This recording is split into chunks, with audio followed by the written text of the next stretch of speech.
Vue sur Terre vous invite au Costa Rica. Ce petit pays d'Amérique centrale abrite une biodiversité d'une richesse exceptionnelle. Près d'un tiers de son territoire est constitué de réserves et de parcs nationaux.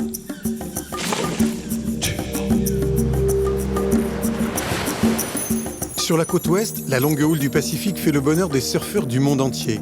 Sur une immense plage déserte, bordée de forêts vierges, nous avons rencontré Eladio. C'est entre la mer et les volcans que cet homme a choisi de se construire une nouvelle vie. Manolo est un vieux cow-boy solitaire. Il vit dans la région du San Juan, à la frontière avec le Nicaragua. C'est une des régions les plus reculées du pays. Puis, nous plongerons au cœur de la jungle, dans le Corcovado, le plus grand parc national situé au sud du Costa Rica.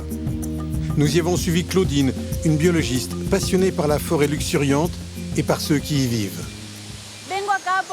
Je suis venue ici parce que ça me rend heureuse.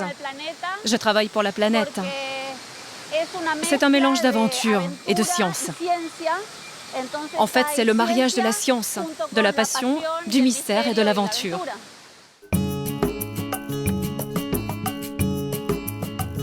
Le Costa Rica, la côte riche.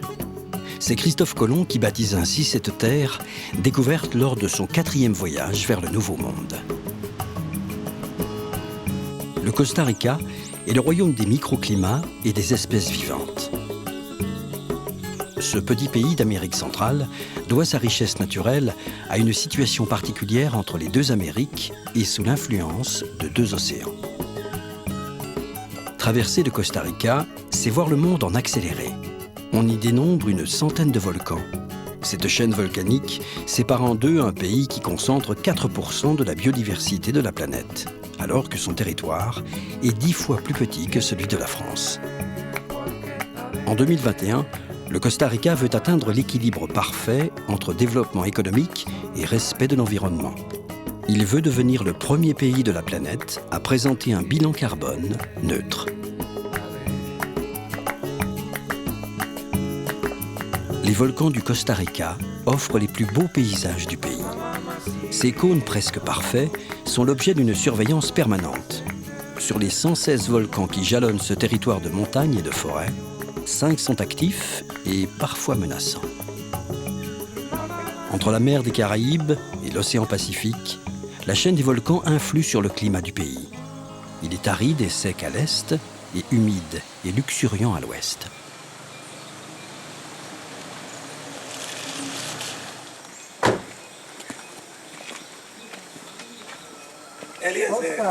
Oscar, comment ça va? Super. Ah, mon petit Oscar, comment vas-tu? Ah oui, ça va, mais il pleut. Le temps n'est pas terrible pour la montée. On va tenter le coup. Oui, il faut essayer. Voici la porte d'entrée de Rincón de la Viera. Ici, la nature est toute puissante. Rincón de la Viera, c'est un des volcans les plus imposants du Costa Rica. Ce matin, Eladio, un des guides de ce territoire, accompagne Oscar et Eliezer Duarte, un des plus célèbres volcanologues du pays. Tous les trois s'attaquent à la montagne jusqu'à son cratère. J'aime beaucoup venir dans la forêt. Je me sens bien ici parce qu'il fait frais. D'habitude, je suis plutôt dans la forêt sèche avec du soleil. Ici, c'est plus frais. Il pleut beaucoup. Il y a des grands arbres et c'est vert. Je ressens une grande énergie. Je me sens bien, ça me ressource et ça me permet de rester positif.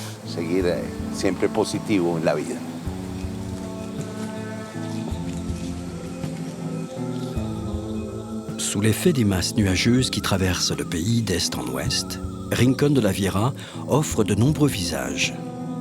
La forêt vierge abrite une flore féconde et une faune variée. Territoire des pumas et du jaguar, cette jungle dense est aussi le royaume de centaines d'espèces d'oiseaux et de serpents invisibles.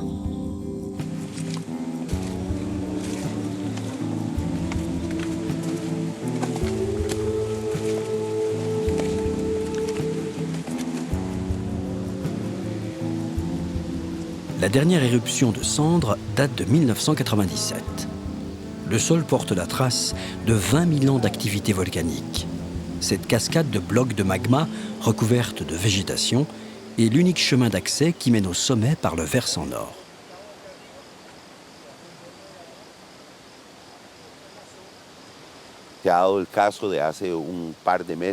Il y a 2 mois, un Nord-Américain est venu se promener par ici. Il a marché jusqu'au sommet du volcan et jusqu'à aujourd'hui, on ne l'a pas retrouvé. On ne sait pas si c'est le cratère qui l'a avalé, s'il a été pris dans une coulée de boue.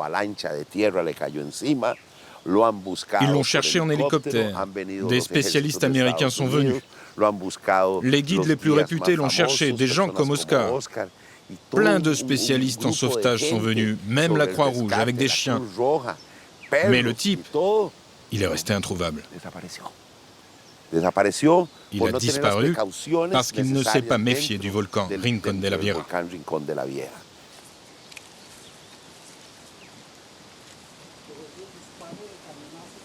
Impossible encore d'apercevoir le sommet 400 mètres plus haut. Il est noyé dans les nuages. Et c'est comme ça la plupart du temps. Eladio, Oscar et Eliezer le savent. Il n'y a en général qu'une chance sur 4 d'apercevoir le cratère de Rincón de la Vieja. Dans ce paysage qui semble s'ouvrir sur l'enfer, il n'y a plus qu'à espérer que Eliezer, le volcanologue, puisse effectuer ses mesures. Le sentier qui mène au sommet est balisé de fumerolles. Le volcan exhale par ce petit trou. Ce sont principalement des vapeurs d'eau, à 97%. Quelle température? 70 degrés Celsius. C'est surtout de l'eau de pluie. Quand elle tombe, elle s'infiltre et elle touche un point chaud, alors elle s'évapore. Ici, nous sommes en contact direct avec le cœur de la planète. Et Eliezer, il mesure la chaleur qu'il y a dans la Terre.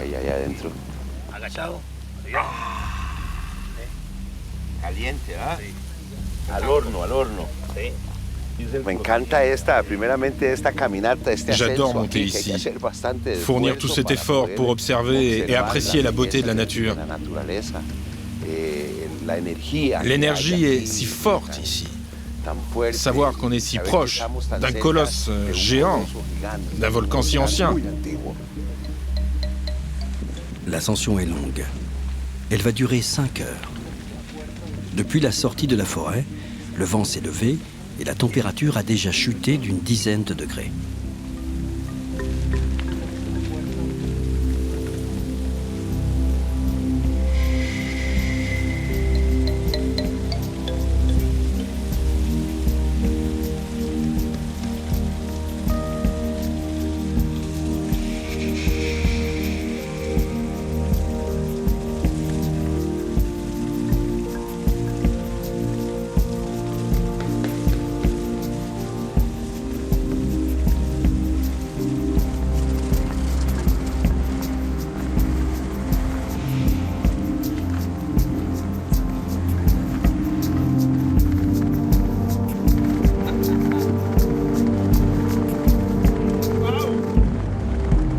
Le volcan Rincón de la Vieja culmine à près de 2000 mètres d'altitude. Le vent glacial souffle à 100 km/h. Impossible d'apercevoir le cratère, mais qu'importe. Pour Eladio, l'exaltation est toujours la même quand il atteint le sommet. Ça, ce sont vraiment les bons moments de la vie. C'est le moment où l'on attrape le ciel avec les mains. On se rend compte de l'immensité de l'univers et de la beauté de la nature. Et faire ça en compagnie de mon vieil ami Oscar, c'est super. Hein, Oscar?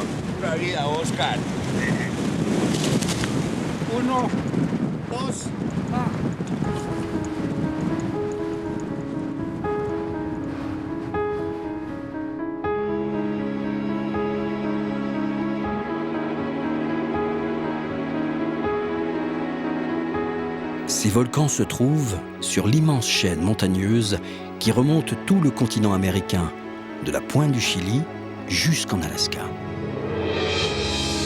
Entre la mer des Caraïbes et le Pacifique, Le Costa Rica se trouve aux confins de 4 plaques tectoniques.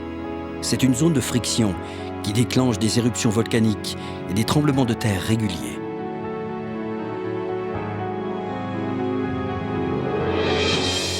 La nature est omniprésente autour des volcans.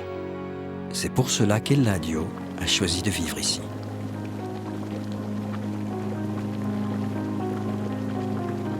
Sur les contreforts du volcan, de nombreuses sources d'eau bouillonnante permettent de surveiller l'activité de Rincón de la Vieira.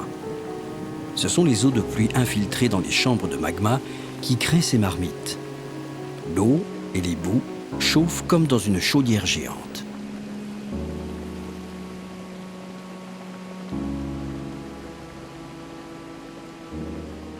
Les volcans du Costa Rica sont sous surveillance. Les échantillons recueillis méthodiquement par Eliezer seront analysés dans son laboratoire de l'Observatoire volcanique et sismique de San José, la capitale du pays.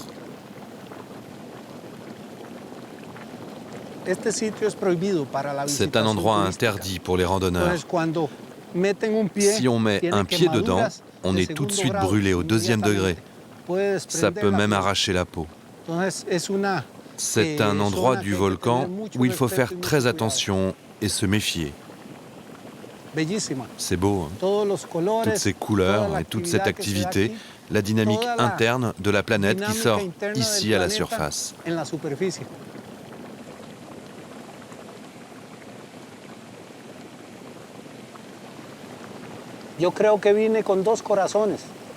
Je crois que je suis né avec 2 cœurs, un pour les parcs nationaux et un autre pour les volcans.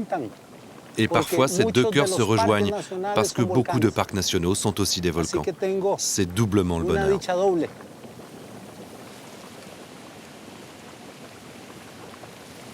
Les volcans font la fierté des Costariciens, habitués à vivre avec la menace d'une éruption. C'est pour cette raison qu'Eliezer vient régulièrement prendre le pouls de ces montagnes en activité.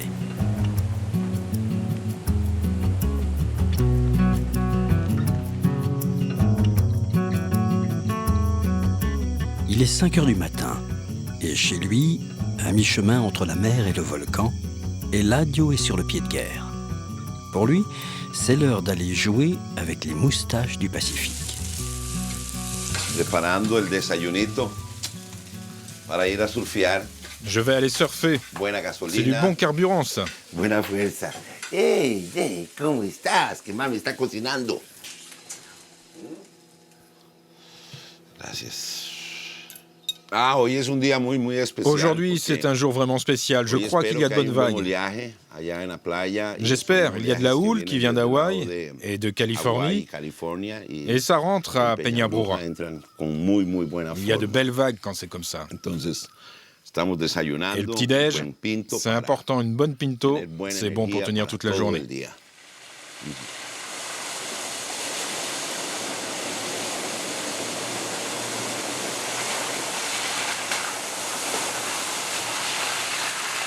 Avec l'Australie, le Costa Rica est le seul endroit de la planète où l'on trouve des forêts tropicales sèches, comme celle-ci.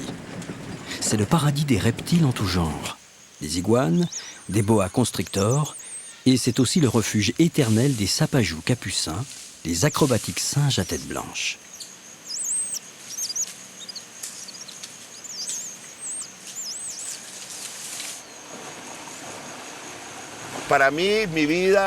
Pour moi, la vie, c'est la forêt. J'ai trouvé ma raison de vivre ici. C'est pour ça que quand je conduis, j'ai la chair de poule. C'est émouvant pour moi, parce que je rentre dans un sanctuaire. L'endroit est incroyablement beau. C'est un endroit qui est très important dans ma vie.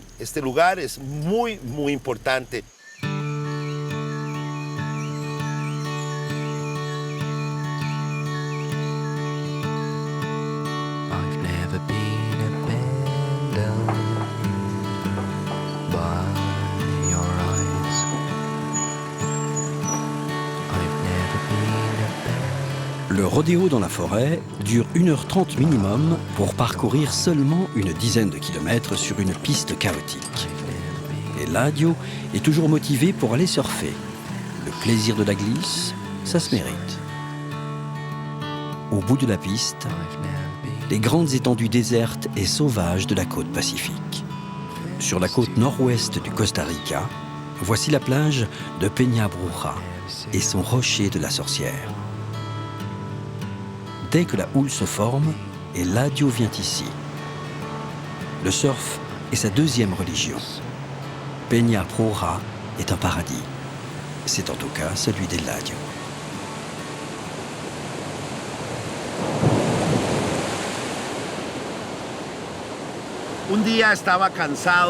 Un jour, j'ai vraiment compris que j'étais au bout du rouleau, épuisé. J'étais alcoolique, ma vie était difficile, je n'étais pas en paix. J'étais malheureux, j'avais un travail, de l'argent, mais j'étais malheureux. Et un jour, j'ai décidé de venir ici pour guérir, me retrouver avec moi-même. Une force m'a attiré ici. C'était un endroit que je connaissais depuis 35 ans. La première fois que je suis venu, j'ai ressenti une attirance très forte.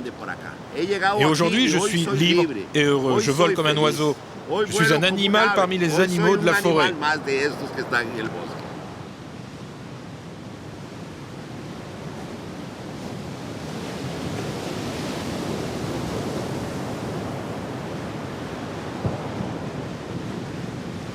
Il y a quelques années, à la suite d'un accident de moto, Eladio décide de changer de vie et de sauver sa peau.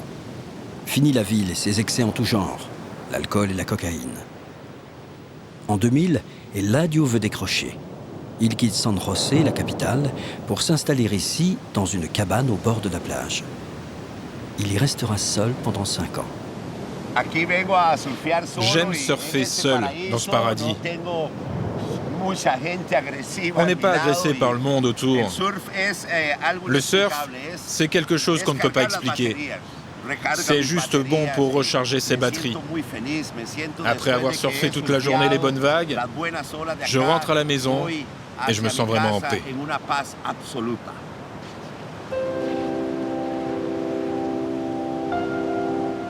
Pour Eladio, une nouvelle vie a donc commencé ici, sur cette plage. Une existence où ne demeure que l'essentiel, le ciel, la mer et le surf.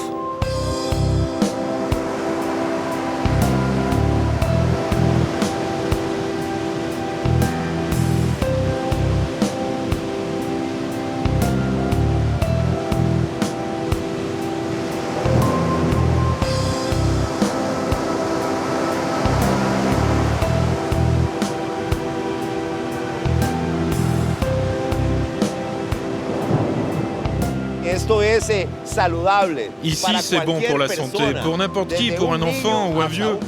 C'est juste un endroit magique. Un petit morceau du ciel tombé sur la terre. C'est un endroit béni des dieux, un endroit pour s'élever spirituellement. C'est comme une clinique où l'on soigne l'âme et l'esprit. Le surf a fait d'Eladio un homme libre et en paix avec lui-même. Ces grands espaces lui ont permis de rebondir. Voilà la force et la magie de cet endroit, quelque part sur la côte pacifique.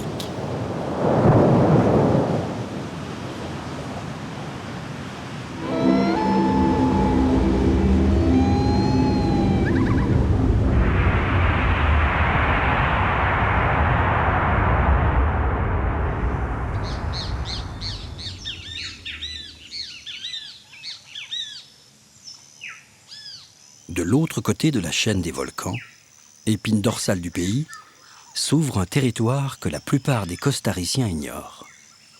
Le San Juan est une contrée où ne mène aucune route. C'est le pays du brouillard épais et moite. Un brouillard collant et chaud qui influe sur le tempérament des paysans du San Juan.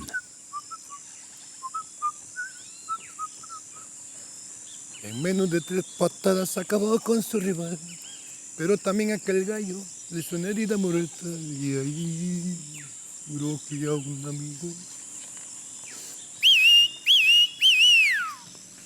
¡Hey!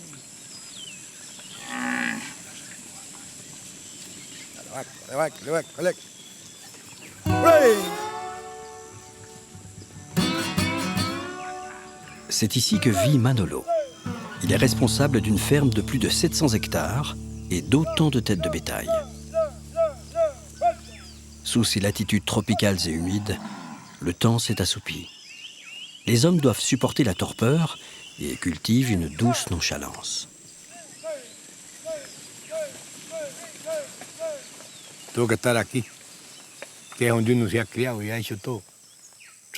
C'est là que j'ai grandi. Ma vie, c'est ici. Ma vie, c'est l'élevage du bétail. La ville, pour moi, c'était pas possible. Vivre ici, c'est la plus belle chose qu'il y ait au monde. C'est la routine. Tous les jours, je me lève à 5 heures et je me couche à 6 heures le soir. J'ai même pas la télé.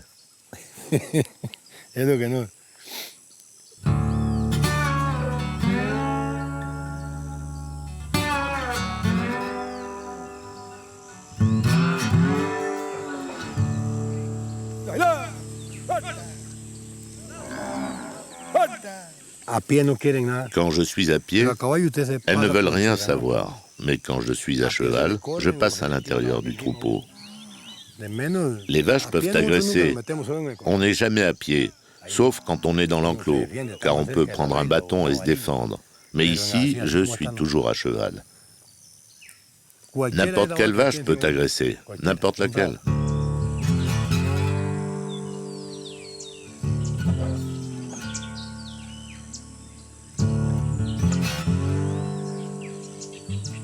L'esprit du Far West et des cow-boys plane sur la ferme de Manolo.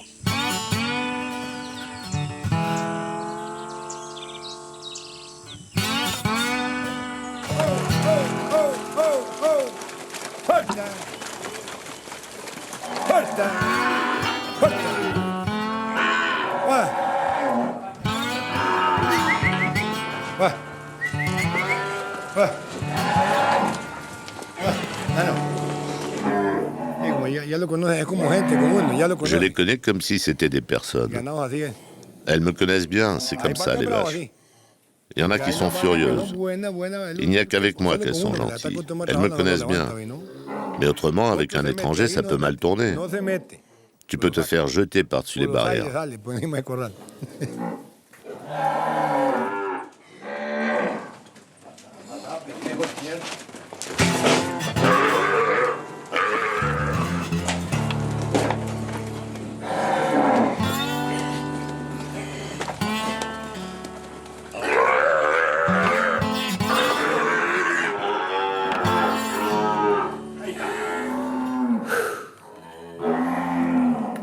Ah, c'est fatigant d'attraper ces veaux, là.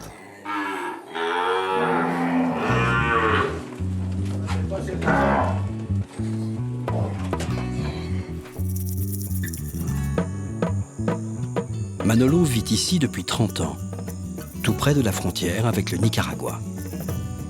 C'est la campagne profonde.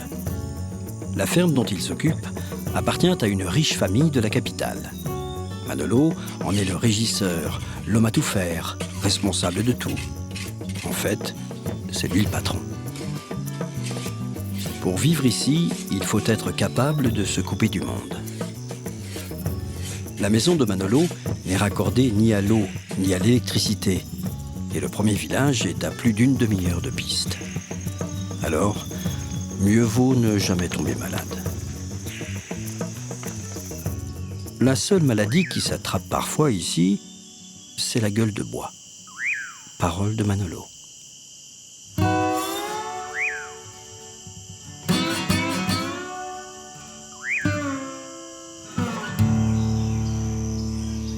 La ferme de Manolo est singulière. C'est la dernière propriété du Costa Rica. La dernière terre avant la jungle du Nicaragua.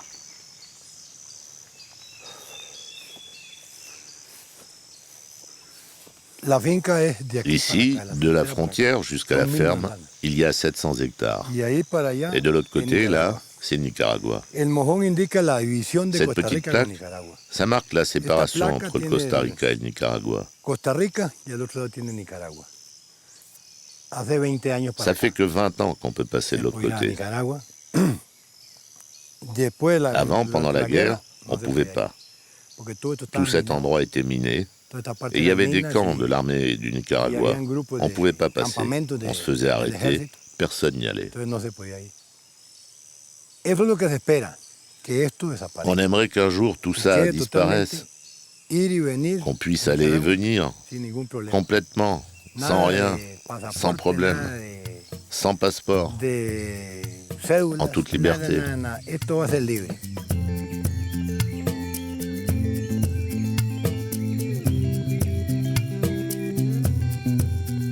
Manolo rêve d'un monde sans frontières. Une utopie? Mais il y a 60 ans, le Costa Rica a bien décidé de dissoudre son armée pour développer son système d'éducation et de santé. C'est le seul pays de la planète à avoir ainsi déposé les armes. Le Rio San Juan est un fleuve mythique. Il sépare les deux pays et relie la mer des Caraïbes au lac Nicaragua. Durant la guerre civile nicaraguayenne, la région du San Juan était un no man's land.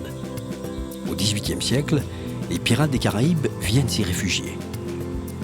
Le San Juan devient ensuite une route commerciale. Puis, au XIXe siècle, pendant la ruée vers l'or en Californie, c'est par ici que les armateurs font transiter l'or entre San Francisco et New York. C'est une route plus sûre que le Far West, et surtout moins longue qu'une traversée par le détroit de Magellan au sud du Chili. Quelques années plus tard, il est même question de canaliser ce fleuve pour ouvrir un passage entre le Pacifique et l'Atlantique. C'est finalement au Panama qu'est creusé le canal. Et voilà comment Manolo débarque dans ce coin perdu, El Castillo, au Nicaragua, le plus simplement du monde. Pour Manolo, El Castillo, c'est la ville, la sortie du dimanche. J'adore venir ici. Je viens tous les mois.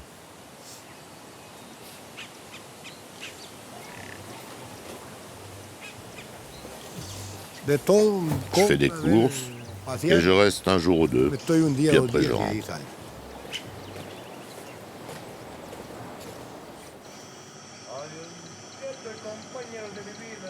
Nous voici de retour au Costa Rica. Dans cette région isolée, il y a peu de routes.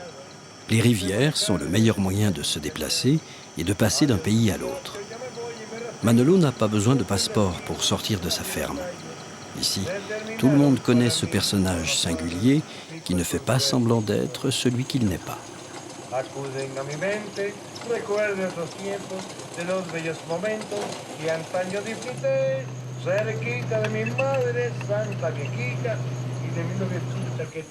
« 33 ans au compteur. Si seulement la voiture de Manolo pouvait parler. »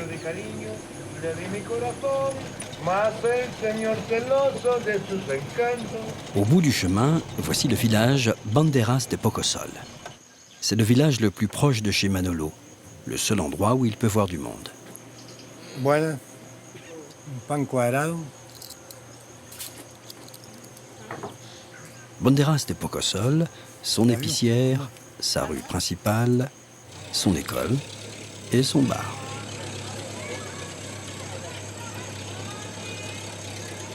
Histoire de rompre un certain isolement, Manolo vient ici au moins une fois par semaine.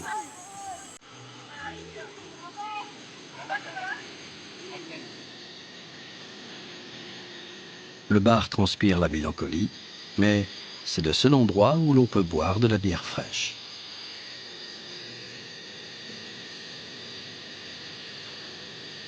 C'est l'heure du retour à la ferme. Et pour démarrer la relique de Manolo, il y a toujours quelqu'un pour lui donner un coup de main.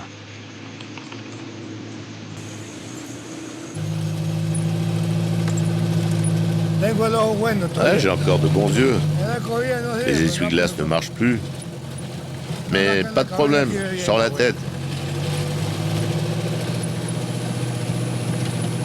Eche amigo, nomás échale llena, hasta el borde la copa de champán. Esta noche de farra y de alegría, el dolor que hay en mi alma quiero ahogar. Yo la quise, muchachos, y la quiero, y jamás no la podré olvidar. Yo me emborracho por ella, y ella quién sabe qué hará. Echemos más champán, che solo mi dolor, beviéndole a ahogar y si la ven, amigo dígale, que ha sido por su amor que mi vida ya se va. Depuis 62 ans, c'est ça la vie de Manolo. L'amour de la terre, de ses animaux et des romances que chantait sa grand-mère. Une existence rudimentaire que rien ne vient jamais contrarier. En menos de 3 patadas acabó con su rival.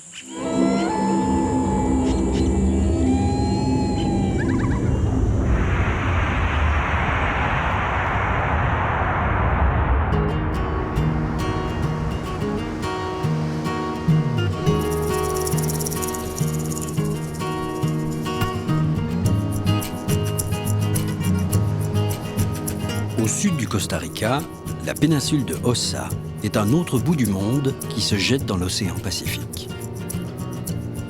Réputé pour sa biodiversité, ce territoire abrite la plus grande forêt humide d'Amérique centrale. C'est un véritable corridor biologique que protège le Corcovado, le parc national le plus important du pays. La péninsule de Osa est la région la plus sauvage du Costa Rica.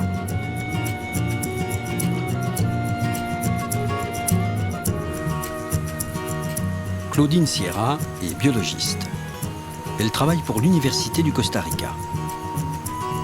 Née en Argentine, Claudine a choisi de poser ses valises au Costa Rica il y a une dizaine d'années, envoûtée par ces grands espaces sauvages que les hommes tentent de préserver.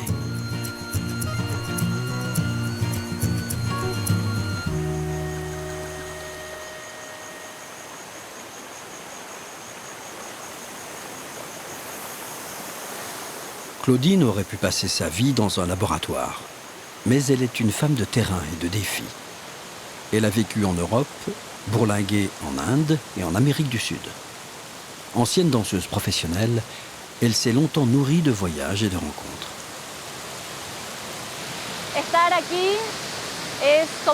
Être ici, c'est comme être à la maison. C'est le meilleur endroit du monde. Je suis venue ici parce que ça me rend heureuse. Je travaille pour la planète.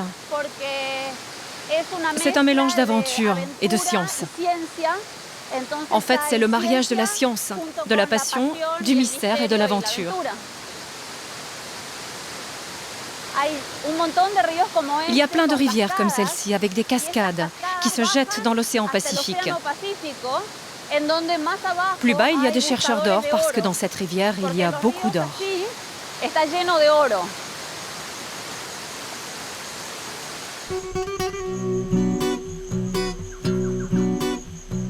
Il y a une trentaine d'années, la fièvre de l'or s'empare de la péninsule de Osa.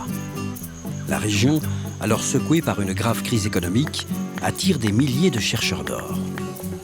Tous espèrent trouver la pépite de métal jaune qui changera leur vie. C'est une ruée vers l'or au cœur de la jungle montagneuse et impénétrable. L'époque est mouvementée, les orpailleurs sont hors la loi. À la fin des années 80, les autorités costariciennes décident de frapper un grand coup et détruisent tous les camps de chercheurs d'or, implantés à l'intérieur du parc national.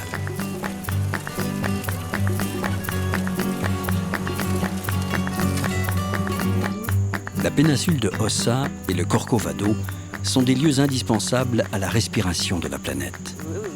Claudine travaille pour que ces endroits d'une richesse exceptionnelle ne disparaissent jamais. Mes missions dans le parc consistent à travailler avec les hommes, plus qu'avec les plantes ou les animaux, pour éviter que l'on dégrade la faune et la flore. Mon travail avec les communautés locales, avec les gens et avec les gardes du parc national vise à améliorer la protection du parc. Ce n'est pas un travail de police. Il s'agit de changer la mentalité des communautés.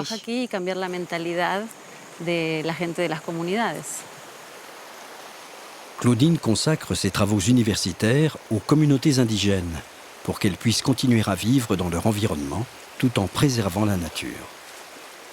Ses nombreuses missions en forêt l'amènent à travailler avec ceux qui vivent loin du monde moderne. À quelques kilomètres des limites du parc national de Corcovado, la forêt abrite toujours quelques petits groupes d'orpailleurs. Dans cette jungle, les rivières nourrissent les rêves de fortune de ceux que la vie n'a pas épargnés. Pour ces damnés de la terre, la forêt est aussi une dernière chance.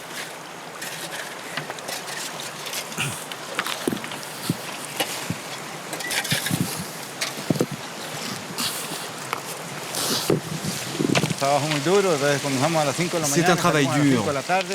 Le matin, on commence à 5 h et on termine à 5 h le soir. Souvent, on rentre les mains vides, sans avoir trouvé d'or. Parfois, on a de la chance, mais c'est dur. On passe toute la journée à bouger des pierres.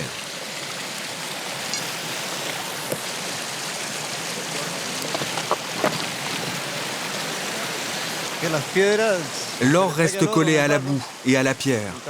Il faut bien les laver pour que l'or se retrouve dans le sable. Et après, on peut le récupérer. C'est de la poussière d'or.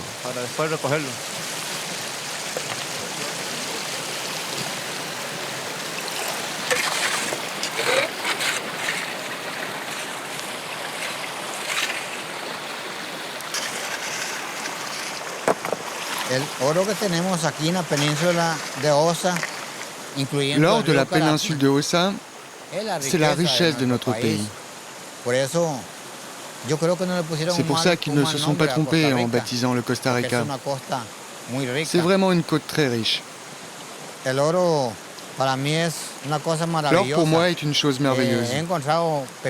J'ai déjà trouvé des pépites de 20, 21 grammes et même 50 grammes.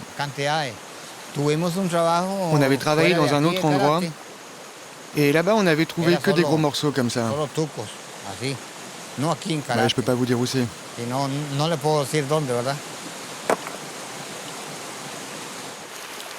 Réalité ou fantasme, les histoires de chercheurs d'or alimentent toujours les légendes. Ici, entre septembre et décembre, il peut tomber 8 mètres d'eau. Pas totalement illégaux car tolérés, ces chercheurs d'or vivent au milieu de la forêt humide. Le torrent dans lequel ils travaillent coule seulement à quelques kilomètres du parc national de Corcovado. 45 000 hectares de jungle et de montagnes que les autorités costariciennes tentent de préserver de l'appétit des hommes. Seule une partie de la péninsule de Osa a été classée sanctuaire écologique en 1975. Claudine sait qu'il y a encore du travail pour que tout le monde ici prenne conscience que l'or n'est pas la seule véritable richesse de ce territoire sauvage.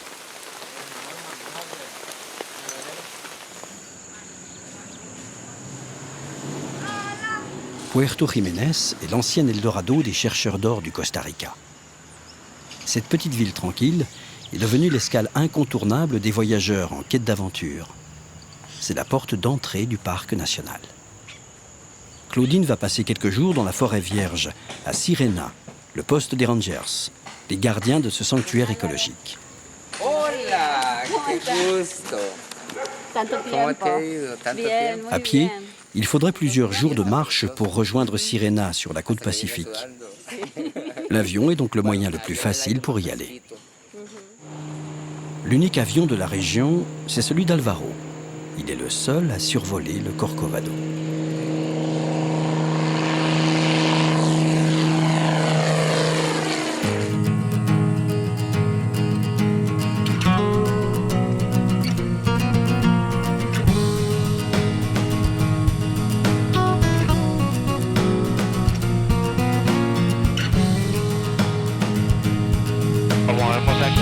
Vamos 800 pies en ascenso para 2500.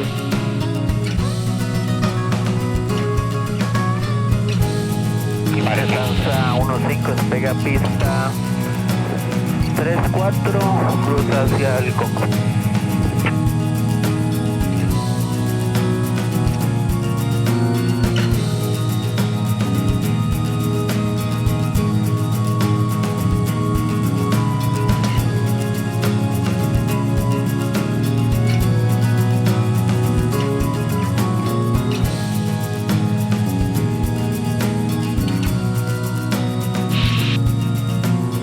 y vamos a empezar ya el descenso. Taillée dans la forêt, voici la piste de Sirena. Minuscule. Claudine nous avait prévenu. Les dernières secondes avant l'atterrissage, dans le cockpit de l'avion, c'est histoire sans parole.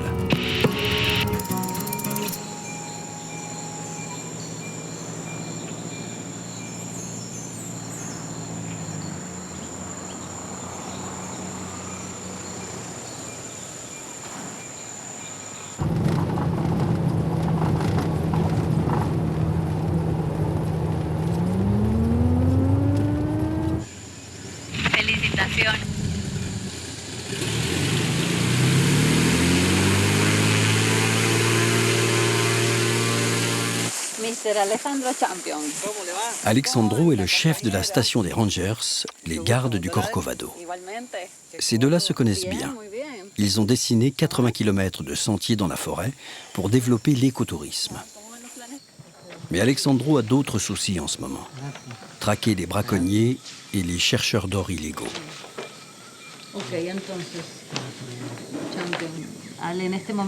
Elles sont où les patrouilles en ce moment? Il y en a une dans la partie basse du parc, près de la lagune. Une autre dans le Rincon. Et une autre pas loin d'ici, près de la station. C'est par ici.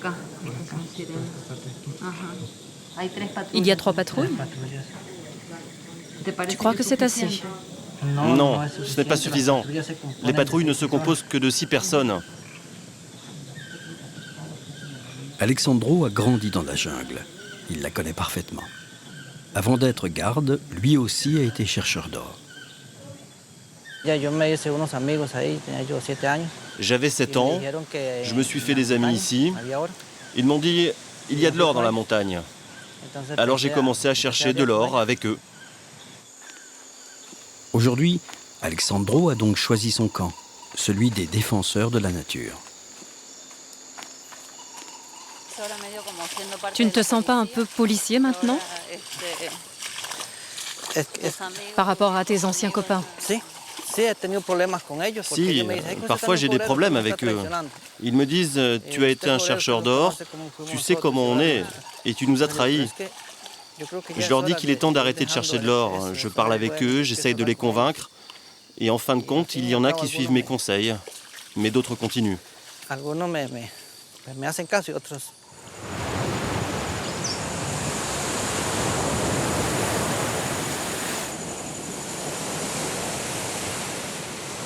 Ce matin, Alexandro a de la visite. Un groupe de touristes accompagnés de leur guide vient de débarquer. Seuls quelques bateaux à moteur viennent ici jusqu'à Sirena, quand la houle du Pacifique les y autorise. Le Corcovado est un Éden de verdure. Au milieu d'une végétation luxuriante, la station des Rangers accueille les amoureux de forêts primaires. Ces visiteurs, de jeunes globetrotters pour la plupart, venus du monde entier, peuvent rester ici quelques jours. Cela permet de faire rentrer un peu d'argent dans les caisses de la station et ainsi d'aider les fonctionnaires qui protègent le parc national.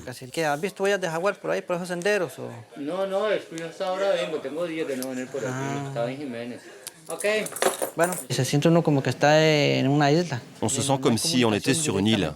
Il n'y a pas de communication directe avec la famille. Quand il y a des problèmes ou des urgences, nos familles appellent le bureau à Puerto Jiménez et ils nous informent. S'il y avait le téléphone ou Internet, on se sentirait plus tranquille.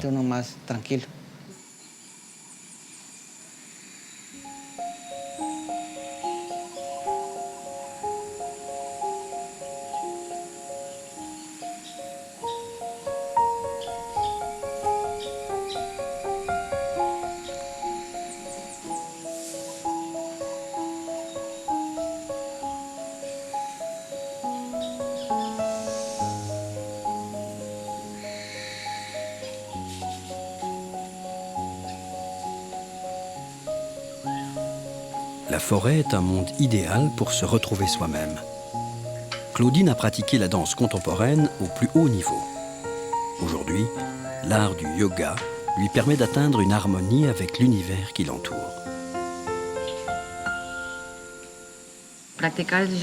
Pratiquer le yoga, ça donne des sensations particulières, selon que tu es en intérieur ou dans la nature. C'est une rencontre avec toi. Néanmoins, quand tu fais du yoga dans un endroit où il y a de hautes vibrations, comme on dit, de hautes fréquences, comme celle de la forêt, c'est comme s'il n'y avait pas d'interférence. On est complètement avec soi-même. Ça procure des sensations vraiment très spéciales.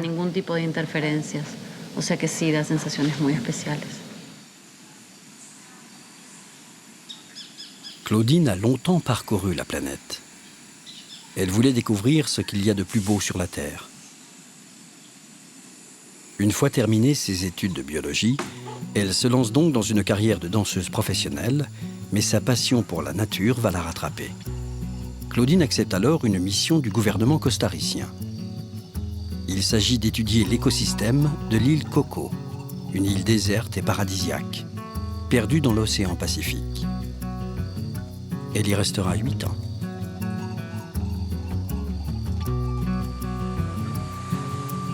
Donner de soi et accepter de faire corps avec la nature. Voilà ce que son métier et son expérience ont appris à Claudine. Une certaine idée de l'harmonie entre l'homme et son environnement. Claudine va passer la nuit sur la plage. Dans quelques heures, elle doit retrouver ici un spécialiste des tortues marines.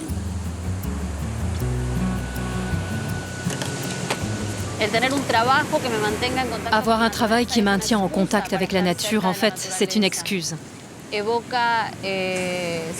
Cela évoque en moi des sensations de mon enfance. Quand j'étais toute petite, on allait dans un grand jardin qui était pour moi une forêt magique et mystérieuse.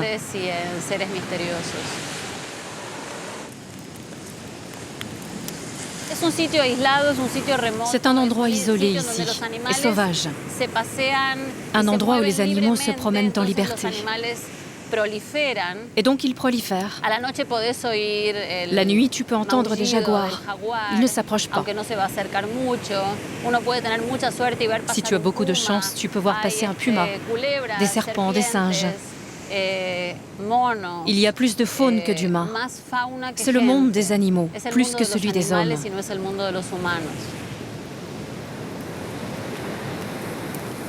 5 espèces de tortues viennent pondre ici sur les plages du Costa Rica depuis des millions d'années. Les scientifiques protègent cet animal tout droit sorti de la préhistoire et est capable de traverser les océans.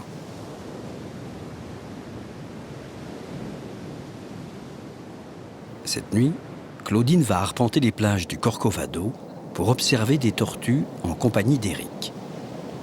Il travaille pour un programme de protection des tortues marines. En fait, cette nuit, il cherchait une tortue carrée, une espèce rare et menacée d'extinction, sur laquelle Éric voulait fixer une balise. Mais cette fois, ils n'en trouveront pas. En revanche, un peu plus loin, ils vont apercevoir d'autres tortues plus communes, venues pondre sur la plage durant cette nuit sans lune. Ce nid vient d'être endommagé alors que les œufs sont près d'éclore.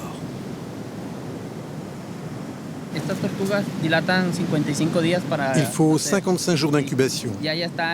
Là, les œufs ont 50 ou 51 jours. Et quand les tortues sont prêtes à naître, elles dégagent une forte odeur. Dans la forêt, il y a des ratons laveurs qui les sentent. Il y en a un qui est passé. Il a gratté, il s'est rassasié et il a laissé le nid ouvert. Donc demain matin, ce sera au tour des oiseaux de venir se servir. Claudine et Éric déplacent le nid de quelques dizaines de mètres. Dans quelques jours, ces tortues auront peut-être une chance de gagner le large. Une tortue sur 1000 seulement parvient à l'âge adulte. Je suis fier. C'est important de servir une bonne cause comme celle de la tortue marine, qui est un animal vulnérable. Les autres animaux peuvent les manger. Je suis heureux de me rendre utile pour cette cause qui est très importante pour nous tous ici. Près d'un tiers du territoire du Costa Rica est protégé. Il est le seul pays à lier ainsi développement économique et respect de l'environnement. C'est ce qui fait du Corcovado un lieu unique au monde. J'ai un message d'espérance et d'alerte en même temps. Si on continue dans la même direction, le Corcovado ne pourra plus exister. Si on change un peu nos habitudes, on pourra le préserver et protéger un peu plus la planète. Sans le Corcovado ou des lieux comme le Corcovado, on n'a pas tellement d'avenir. Mais le Corcovado existe.